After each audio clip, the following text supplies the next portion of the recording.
Welcome to the Han Podcast. In today's episode, we're going to be discussing what's been going on in our lives and how you can grow your connection to God and all that is sacred and holy. Now, yesterday, guys, you don't know because I haven't posted about it, but yesterday I had surgery. So what happened was everything went well. Everything went perfect. It was about, how long did it take?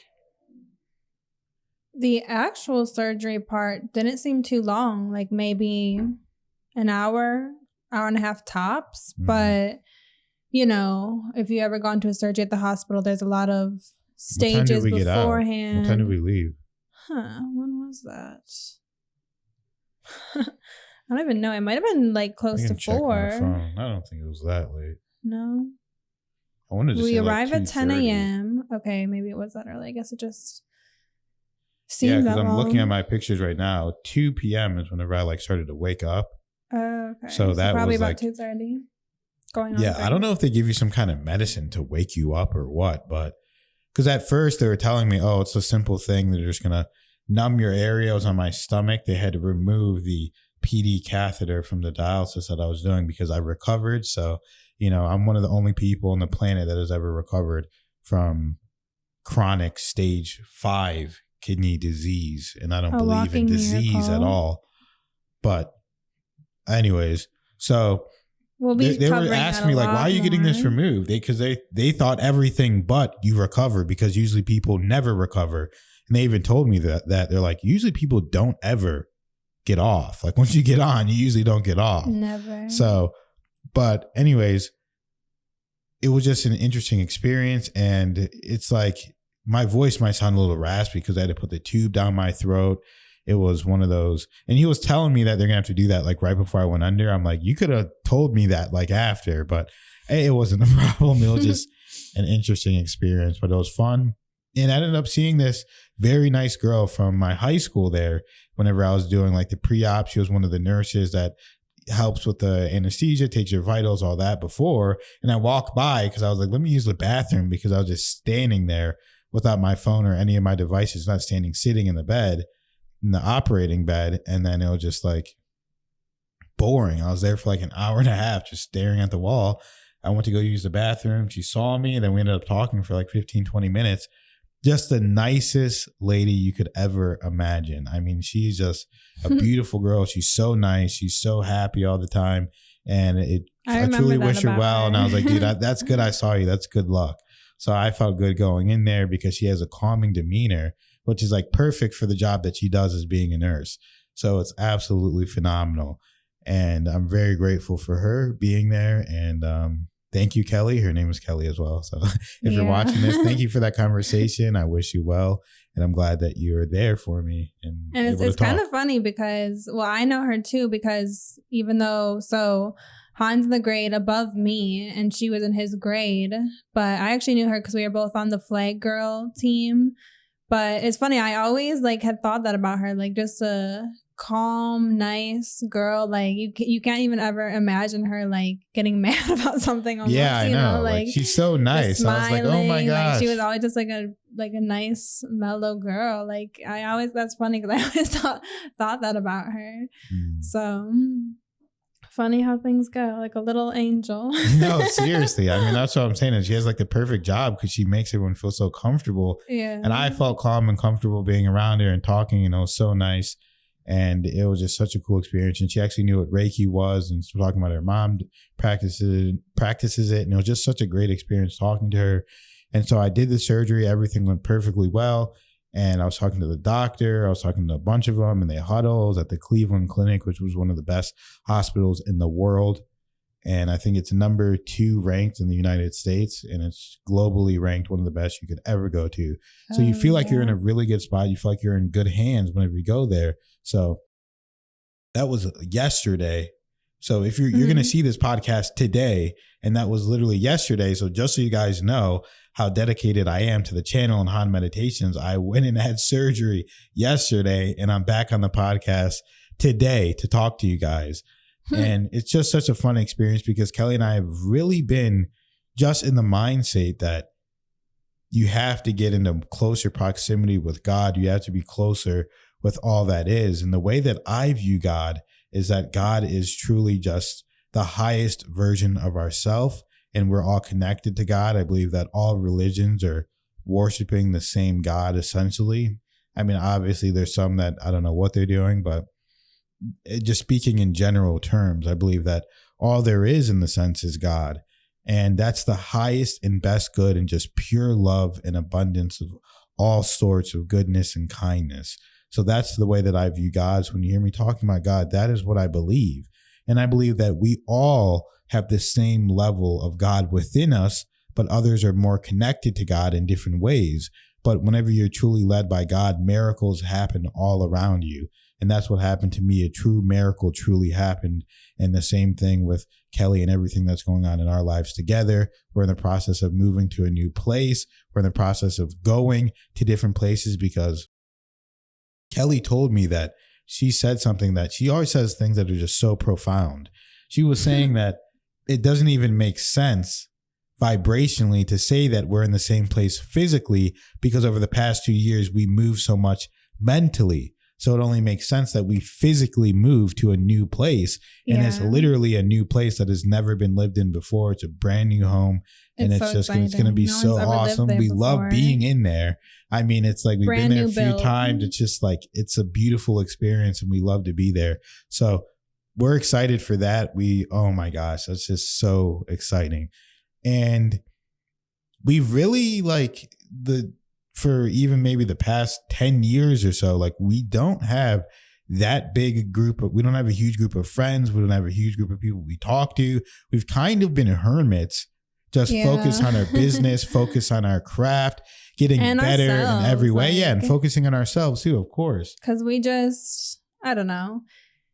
It's like, we just wanted to, it wasn't even really necessarily that we like fully discussed like, yeah, we're going to work on ourselves and do that. And then we're going to go out and talk to people again or whatever. It's not something we necessarily discussed, but it's just kind of a thing that naturally happened. Like we knew that we were going through a stage where we were really just putting our all into growing our businesses and ourselves, like self-development, business development. Like truly there was if not months, even years on end where we really didn't put money into like fun. Like any money we spent, food or whatever, but it would be a business investment, like truly. So we're putting aside fun, even going out to restaurants, movies, all these things just to invest in our business because we love it and we knew what it could become. And like we were just very focused and on growing ourselves. We've been through ebbs and flows through, our 20s, through our younger years. And we just wanted to get through these things,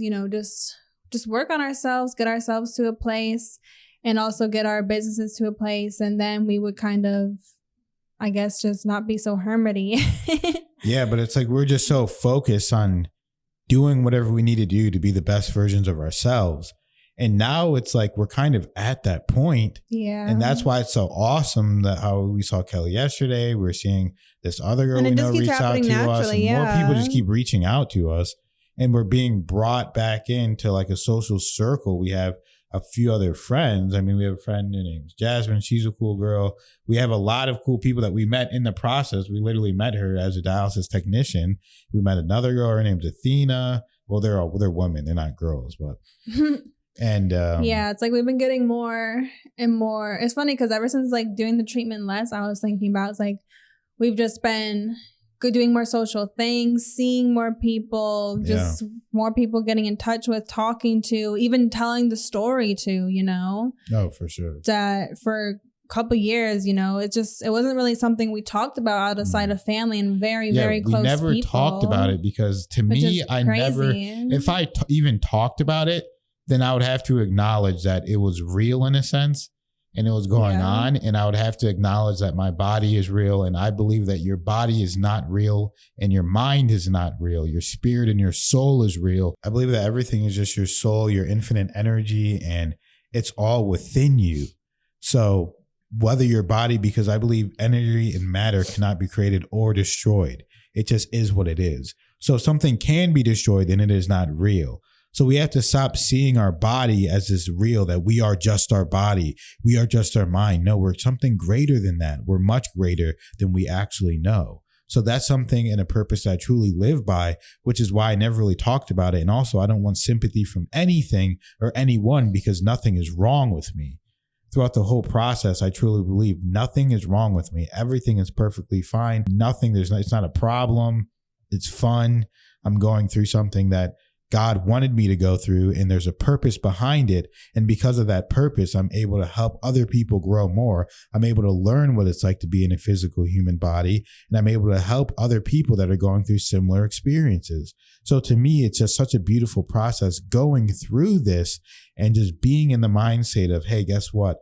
Now it's finally over. Now it's time to have fun, because we were so locked down in the last 2 years of everything is eating perfect. Everything is keeping your mind so sharp, so powerful that you cannot take in any negativity, and you have to think only positive thoughts. Most people can't even imagine thinking like that for one day, let alone 2 years, not even getting in a fight, not getting a confrontation. Like, we didn't fight at all for 2 years. We were both you're just not trying to have any stress. Yeah, they were just putting no stress on the body. The best surroundings, environment, and state that you can be in order to create a healing, a massive healing that not even happens for 1% of people. I don't know if it even has happened for 0.01% of people, but it can happen if you are willing to do what you need to do and think the way you need to think and just do everything you need to do. Take on the challenge. It can be done. And it's just been such a beautiful experience, because even the night before the surgery, we said a prayer, and I mean, we're just getting so profound with channeling and things these days. Like, we'll just talk and you can just feel that it's like a bit of a channeling message come out in our prayers in this podcast. It's great. You know, and then we started saying, I think it was when I was talking during the prayer, just saying that just doing this surgery alone is going to leave a ripple effect, because people are going to be finding out about why it's happening, and that it was due to a healing. It's going to affect the doctors. It's going to affect the nurses. It's going to ripple out and affect everyone, blah, blah, blah. And it's, you know, it's a prayer. You don't really think necessarily twice of it. You believe in it. But the next day you can really just feel the energy, because the doctor, you know, just called me on the phone after to tell the family how it went after the surgery. They either come out or call you. This one called me right away. He was like cheerful. He's like, oh, I'm glad I got to meet him. He's a nice guy. He's a really nice guy. And you can just feel like he was like, I don't know, just like a little boosted, a little more positive. Like, you could really lighter. Sense that. Yeah. And then afterwards, the surgery, when we could finally go home, he was telling me how every doctor came in and was like, why are you getting it out? Did it not work well for you? Are you switching to another kind? Need another one? He's like, was it not working? Is it you having problems with it? I mean, why are you switching it out? Did you get a transplant? Not even considering. Yeah, they didn't even consider for 1 second that it was because I recovered. Not even in their paradigm. Because no one has done it before. So they're like, we never did this before. Like, they've never done one for someone that has recovered. They have never even done it before. So they're all like, how did that even happen? They're asking me, and I'm like telling them, like, I have a meditation channel. I meditate. I think positively. Everything that I do is putting positivity in my brain. I have the best wife ever. She's a healer. I mean, it's just, this is the reality that we live in. So you choose the reality that you want to live in. If you want to live in a negative existence, you can. If you want to believe that Reiki doesn't work, if you want to believe that meditation doesn't work, self-hypnosis, subconscious training, you don't want to believe in positive affirmations working, that's your paradigm, because whatever you say is up to you. It's whatever your wish is your command. Whatever you say, it's going to happen. Whether you believe you can or you can't, you're right either way. So if that's the mental framework that you want to live in, that it's not possible and you can't heal and you can't get better, then go ahead. But that is not my mental framework. The mental framework that I live by is that anything is possible. I can do anything because God is residing within me, and there can only be perfection where God resides, and God is with me and through me. Whenever I'm speaking, whenever I'm walking, whenever I'm talking, whenever I'm spreading love and positivity, God is within me throughout all of it. So there can only be perfection. And I believe we all have guides that help us, whether it's a Hindu deity, whether it's Jesus, whether it's Muhammad, whether it's whoever you want to believe in. We all have guides that are helping us and leading us in the right direction. And I feel that I have guides of all kinds, like Jesus, Thoth, all of these beautiful beings are helping me. Saint Nick, a bunch of saints, a bunch of beings of light. It's just a powerful experience. Aquatic beings, I mean, all kinds of different beings are helping out with this healing and helping out with this process and leading us to where we need to be. And we truly know that this is a time for expansion. This is a time for light. This is a time for growth. This is a time to be in our divine masculine and feminine roles and to be together in this moment in unity and just allow and prove to the world in existence that nothing can shake or break our relationship. Nothing can even come close to altering the love that we experience for each other or other people around us, and everyone that comes around us is going to grow and become better for it. And it's going to be a mutual relationship, whether we believe it or not. There's certain people that come into your life. You think, what can this person offer me? Instead of thinking, it doesn't matter what they offer me because God brought them into my life. So they're bringing me more than I could ever even imagine because I'm growing through this experience. We're learning, and who knows what God has in store. It's exciting. God doesn't always want to tell you exactly what he's going to do. Sometimes he wants to excite you. Sometimes he wants to surprise you. And that's something that Kelly told me in a message. That God wants to surprise you a lot of times. He doesn't want to just tell you, hey, this is going to happen, this is going to happen. There's something so powerful and profound that whenever you put your faith behind a higher power, whenever you put your faith behind God, whenever you put your absolute faith and take that leap to the next level, that everything gets quicker and escalates and grows faster than you could have ever imagined in that moment, because everything, I mean, you put that faith behind it and God's going to back you, and everything's going to flow and go in the right direction. It's just, you gets to a point of critical mass in which it just accelerates and goes. And one of the last podcasts I was saying how it takes an enormous amount of energy to get a rocket into space. But once that rocket is into space, it can go forever. And that's what's happening with us right now. And it's a beautiful experience. And we're so grateful to share it with you guys. Absolutely. Very well said. And it really is a beautiful thing. It's all about just co-creating with God. That's why we're here, and it's an interesting thing because a lot of people believe that God and the universe are the same thing. They can admit that to themselves. They can wrap their heads around that. But if the entire universe is God, which is literally all encompassing everything, then we are God as well, automatic, because we are just a piece of the universe, right? So it's a full, total co-creation. You inside have God. God is just in the ether, also connecting through you, through your mind. And God is also everywhere in this ever-expanding universe. So it's literally just this awesome playground, essentially, for God, because you are also a piece of God to experience it in this cool way. It's almost like God put on these VR goggles and went into a little Sims game. And he's like, okay, I want to meet this character. I want to meet this character. I want to meet that character. And let's see how the life turns out for fun. But God wants to bring these awesome blessings and these cool experiences into our life in ways that we could never think of or muster up ourselves or think it would go that way or think that would happen to lead to that. We can never come up with it. Because that's really fun, isn't it? It's really exciting. And these are all high vibrational things. It's expansion. That's how God is. That's the kind of energy that comes about. And I almost think of it as, in the best way I can describe it, it's like a flirtatious back and forth. And it's like, obviously it's not like flirting, but that's just the best kind of dynamic I can think of, where it's kind of like, it's a playful, it's like you say something, I say something, but not say something, but like that's how flirting is. But like with God, like God throws a little bit of this in there, you throw a little bit of that in there, a little bit of sugar, I throw a little bit of spice, and then it makes this cool thing. So meaning that it's all really fun actions, it's all really exciting action. So with manifesting, it's like certain things, okay, this is what I'm going to do. I got to do this. I got to do that. But then God will come out of nowhere and just throw a dash of this in there. And you're like, whoa, what is that out of left field? But you just know it's from God. And then you just combine it all together. And then it's just fun. It's exciting.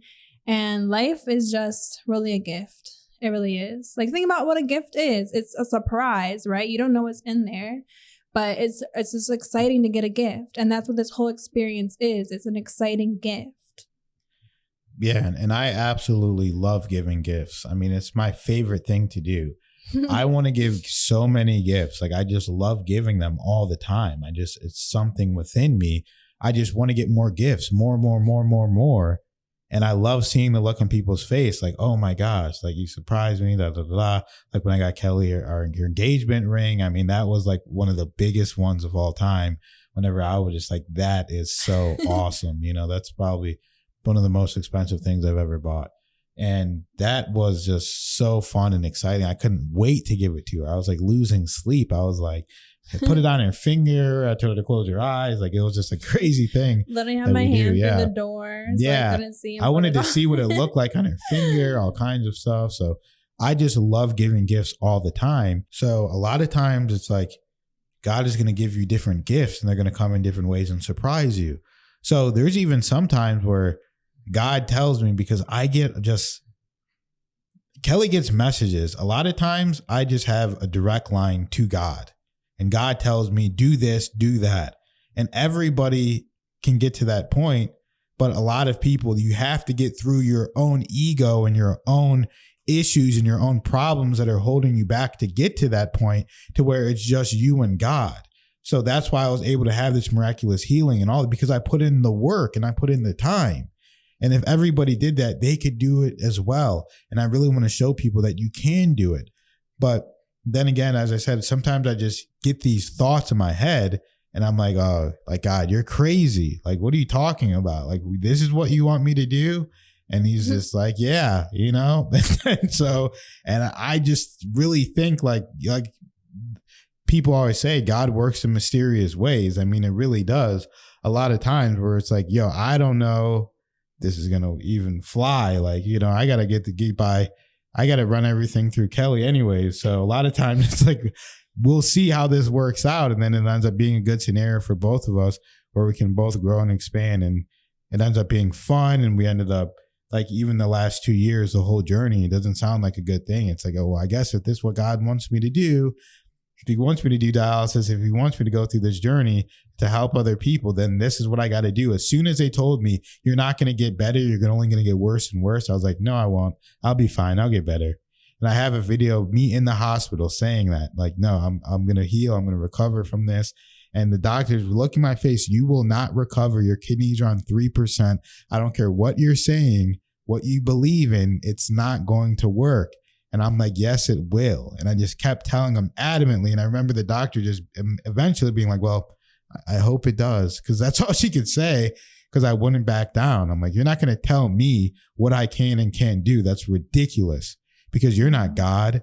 God is within all of us. And I know the power of God. I know the power that he brings and the power that he has. This is nothing to God. A miracle is nothing. It's a natural state of healing. It's a natural state of life. It's a natural state of love. And once you can get to that point where you know it and you truly realize it, then anything is possible. And that's what I was telling Kelly last night when I was channeling a little bit. I'm like, if you can get to the point where nothing bothers you, where you have a detachment from everything, but you have a attachment to everything and you have love, it sounds paradoxical. But if you can get to that point where you have love for everything, you're not attached to anything, but you have detachment, but you love everything, and you have that attachment of love, but also nothing can phase you mentally or physically. You realize that everyone is not a body. Everyone is just one thing, which is connected to God. And you stop thinking about your ego and all these different aspects of your personality and stop viewing yourself in your own brain and your own mind as this individual being, if you can get to that point where you see everybody as just one God, one everything, and you have that love for them like you have that love for yourself, if you can get to that point, then anything is possible. Nothing is hard. Nothing, $1 million is easy. $1 billion is nothing, because you're on the path of God, and you'll be able to manifest things so quickly and so easily that anything that happens truly is good. And it's so fierce to be in that vibration with God. It's so powerful. It's so beautiful. It's just an incredible experience. And I want that for everybody, to let their guard down, to let their egos down, to allow fun to come in, to allow lightness to come in, to stop being so angry, to stop being so serious all the time, and just say, who cares? These bodies aren't real. Who cares about any of this? All that matters is love, and being with a partner that loves you like I love Kelly and she loves me. And I know that no matter what, she will never leave me. And I know that no matter what, I will never leave her. And I have proven that to her, and she has proven that to me time and time again. So it gets to a point where you just have to have fun and be free and do your journeys together, and just, yeah, that's what it's time for. Yeah, I mean, if you can really just get past the ego and any low vibrational, negative feeling emotions. Yeah. Like guilt, anger, frustration, jealousy, envy, all these different emotions. If you can let them go, stop feeling guilty, stop feeling negative emotions, stop feeling all this just anger, and you're just so angry for no reason, because everyone's human. You're going to get angry sometimes. You're going to feel guilty sometimes. You're going to feel upset. You're going to feel sad. You might feel depressed, but that doesn't mean you can't change it. Even sometimes I'll get angry and I'm like, okay, and then it doesn't ruin my day. It never ruins my day. It doesn't. I just, remember who I am and the love for everyone I have. I mean, it's like, that is the key right there. Like, that literally is the medicine, if you will, it's just pushing past that, because once you don't give in to that, and it's not even something for you to take part in, all that's left is happiness, joy, fun, excitement, the exact opposite of all those things. And it's like I almost can just feel tears on the back of my eyes, just feeling so good about how the love is when you move past all those things. And, this journey of Han really showed that absolutely any situation in life, you truly can look at it from two different lenses, two different perspectives. Absolutely. Anything can be deemed negative or positive. It can be deemed as the most horrible thing in your life. It can be deemed as the most beautiful, exciting, fun thing of your life. It is all up to you. And that is all the work there is to do. Just getting past the point where your perspective is only seeing the love, only seeing the goodness. And that's why I think Buddhism is so cool, because it really has that concept locked down, where it's samsara and nirvana, essentially hell versus heaven. It's all here. It's all just for you, your state of existence. Which one do you want to be in? And if you are always in nirvana, basically, that is pure enlightenment. So that is a journey right there, to not give in to those things, not give in to the ego, and just give in to God, the God energy. And it is truly the most beautiful thing. And every single thing can just be seen as fun and beautiful and exciting. And it really is possible. It really is real.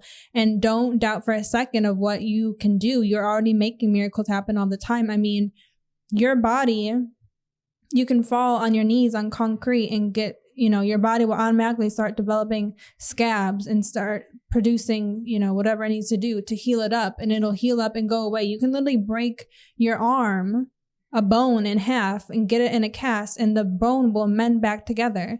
Your body is doing miracles constantly. You're doing miracles constantly. That is you. That's your body doing that.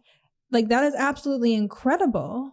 So don't put a limit on what you can do just because it seems normal. You don't think twice about it. You just believe that you can do it. You know that you can do it. You know, like you know, like you know.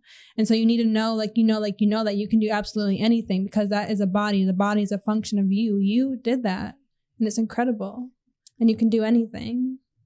Yeah. And I just want to say that, I mean, my wife is a stone cold killer. I mean, she is a gangster. I mean, she is like, I'll be in the hospital. I might be like a little nervous or whatever. I don't get like nervous, but it's like, of course, if you're going to get surgery, you're going to go under. Of course, there's always a risk, but I trust God and I trust the process. But she's just like, well, it's just another day. I'm like, either she loves me more than I think she does, or she doesn't love me as much as I think. But no, I'm joking. But Wow. but she is like, you can't phase her with this stuff. Like when it comes to me doing these operations, I mean, her faith in God and her faith in everything is going to work out is just, it's so respectable and commendable that I just have to mention that, because it's so comforting for me to look over and see her. And when I was on the bed, I just kept thinking about her and how grateful I was that she was even here with me. And that, you know, I was just thinking like, I hate that she has to go through this and, you know, sit here and all this stuff. But it's a fun and enjoyable experience. So, you know, at the same time, but it's just like, man, she's like, I just love her for doing that. And she's just sitting there not thinking about anything. La da da. Even whenever I woke up, they're like, "Where's your wife?" I'm like, I don't know. Like I was ready to leave. I'm like, where? I felt kind of bad. I should have been back nearby by then, but they're like, we've been looking for her. I'm like, then I was like, oh, okay, like come on, Kelly. But apparently she was in the wrong waiting room. But it was really their fault, because I was like, well, I figured they would have called. Well, I was saying, I'm like, did you call her? She's like, oh no, I'll call her right now. I'm like, okay, well, what are we talking about then? Like, why didn't you call her? So I don't know what happened or how you got lost, and you didn't ask the people, hey, am I in the right spot? Well, no, it was just that, for a good 2 to 3 hours or so, I just sat like right outside literally the room. Like I was the closest chair to going back to the, area where patients were. And then, you got to the point where you just want to walk around, stretch your legs a little bit. So I started walking around a little. And then I found this like other waiting room where there was no people. And also just like, how hospitals are. It's just like bright white lights everywhere. Like I just wanted to like see some nature. It's just a little bit different scenery. Nature? What are you talking about? I went to this area and it was a really nice waiting area. It was comfy. There was like no people there, which I like. There was like so many people around the other one. And then there was like these big glass, like the whole wall was like glass, and you could at least see the outside. And like, I don't know, I really like being by windows and like at least see a little bit of nature. So I was like, oh, I like it here. And so I just waited for a little bit. And then I should have started heading back probably a little earlier, but they called me and then I had like go down a stairs, but I forgot. I thought I was still on the same level. Cause like when I first left, I was walking up and down the stairs a couple of times to get steps in and just like move my legs. And this waiting area was the floor below, but I thought it was the same floor because I forgot, because it's like confusing, So, but I realized that it was one floor up. So I went up and then I came back. Wait, but I mean, you realize you're on the wrong floor. Yeah, that waiting area I was in. Were you sure you're up a floor? I was down a floor. Oh, didn't you know that you went down? Well, I forgot, because the first thing I did when I got to this staircase, there was like 3-4 sets of these like really nice glass staircases. And I went all the way to the top just to like get some steps in. And then I came back down. And for some reason, I thought I was on the very bottom floor, but I guess I was supposed to go up to the second floor to your room. But the waiting area was on the first floor. Well, they moved me to a different room because I was telling them, was my wife going to come in here? But then they moved me to like the post-op room or whatever. So, but I was like, I mean, as soon as you wake up, like you want to see your wife, dude. Like you want to see your wife, dude, and get the hell out of there. Like even before, some people were saying like, are you staying here overnight and all this? I'm like, hell no, dude. What are you talking about? I'm out of here, dog. I should have came back. What are you talking about? And it was weird because usually they tell you whenever you're waking up from anesthesia, they're like, well, number one, I was like kind of concerned at first because I'm like, at first they told me they weren't going to put me under, and then they told me that they were, but they had never done this before to someone who had recovered, so they didn't really know the procedure. So it was strange because I feel like they just, crazy. I don't know. So they're like, I don't really know. And the doctor came. The way it works is the anesthesia doctor came to me. Then his practitioner under him came, who was a nurse. And then first the nurses came and they took my blood pressure and put the IV in your hand. And I have really small veins. So I was like, you can try my right here if you want on my arm. But they're like, we like to work here first for some reason. It's better to work down or something. So anyways, and then the real doctor that's going to do the operation comes, and then another guy, and they verify it multiple times. And right before you go in, they all huddle, make sure you're the right person. This is what we're going to do today. But I was just like not preparing to go under, but I was like, yo, what's going on? Because they told me, I'm like, you guys didn't take my weight or anything, because usually whenever you go into anesthesia, they got to take your weight. They got to make sure it's the right dosage. So I'm like, dude, how are you just going to give me the anesthesia? You didn't take my weight or anything. And they're like, oh, well, you were here in 2022. I'm like, what's the weight that you have for me? And they're like 194. I was like, all right, that's fine, actually, because I'm like, give or take 5 pounds heavier now or something. But so I'm like, all right, whatever, that's fine, But I just wanted to make sure everything was cool. So, but yeah, that was a fun experience. But whenever you wake up, you really just want to be around your family. And like I said, for some reason, every time they're like, all right, just stay awake, stay awake. When I got my ACL surgery, I was like puking, and they're like, stay awake, just stay awake. And, don't go back to sleep. And it was actually like annoying how the lady was bothering me. Like, yo, just stay awake. Just try, blah, blah, blah, blah. And you were still really loopy after that one. Well, dude, that was probably like a 4 or 5 hour surgery, wasn't it? Yeah, that was long. I got my ACL and my meniscus surgery. Like, that was a serious surgery. That wasn't just your everyday. Anyone who's got an ACL, like those knee surgeries are serious. So after that, I was like loopy or whatever, as Kelly said, and it was just a crazy situation. And then whenever I got I had a chest catheter for a while. That was, I was awake during those. Then whenever they put in my stomach, I was asleep during when they put it in, and obviously when they took it out. But after they put it in, that was a longer procedure. I was really loopy after that and like tired. I was so tired, man. I was just so tired, and I was feeling like I was not ready to leave. But I wanted to leave so bad, so I just forced myself to leave. And it's the same thing whenever, even yesterday, when I was waking up, I was so tired. I wasn't as tired as before, but I just feel so weird. And I just keep telling myself positive affirmations. And I was like hot. They had those scrunchers on your legs and your calves to keep the blood flow going that they put on you when you're in the hospital. Mm-hmm. And I was like, can you take these off? And then I was like taking the blanket off because I was getting hot. And I just kept telling myself, I'm getting better and better. I'm getting better and better. I'm getting better and better over and over and over again. And then I start to feel just a little wave of feeling better. Okay, I got this. I'm getting better and better. Da, da, da, da. And then they took one more blood pressure from me. And then they were like, all right, you're cool to go. And then I left. And then I was like, put on my clothes. And I'm just keep doing the affirmations. I'm cool. I'm cool. I'm getting better. They're looking for my wife and stuff. I'm just sitting there. Okay.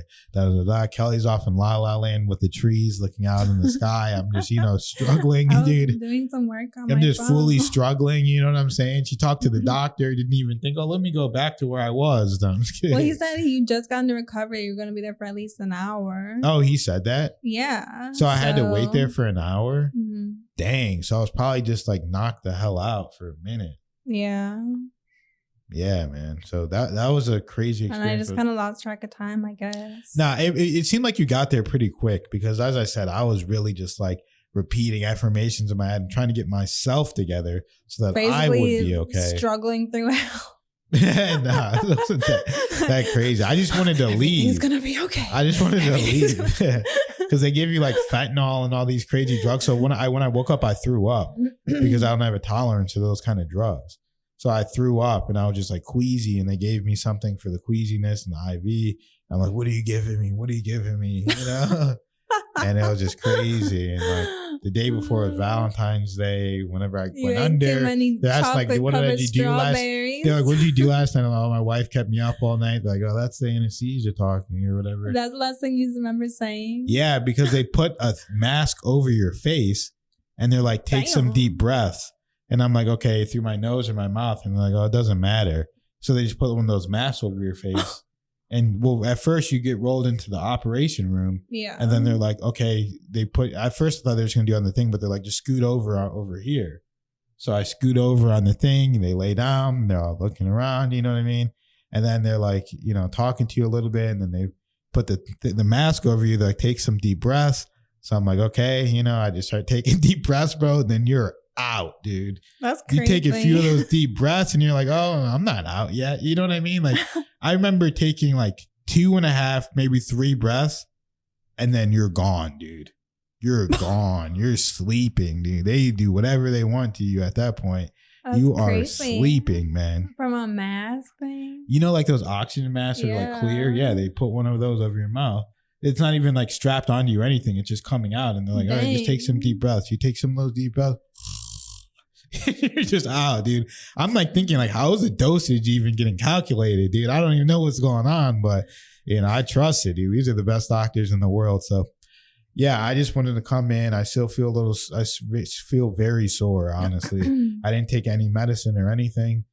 And my throat is a little sore because I had to put the breathing tube in there, but I'm still here talking to you guys and trying to get the best for you guys. And I just love you guys so much. I'm so grateful for the opportunity to be here. We got a lot of exciting stuff coming. We have books coming. We have courses coming. We have different languages coming. So different people from different languages are going to be able to hear our stuff. And we just love being here with you guys. Things. Thank you so much. Thank you, Kelly, if you're watching this.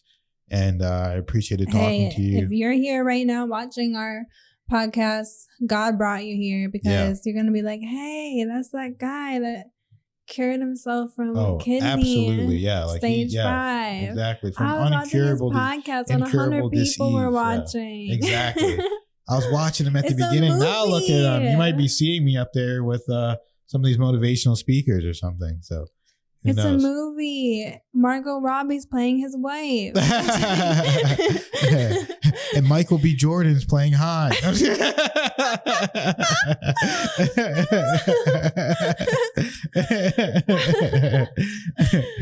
Oh my gosh, wink, that's wink. funny. So thank you for watching. And it'd be like Eva Longoria playing Athena. All right, good. Thank you guys for watching so much. We appreciate you being here. We'll see you in the next one. Like, comment, subscribe, share the video, and Kelly, get your fingers off that button. And we'll see you guys in the next one. Thank you.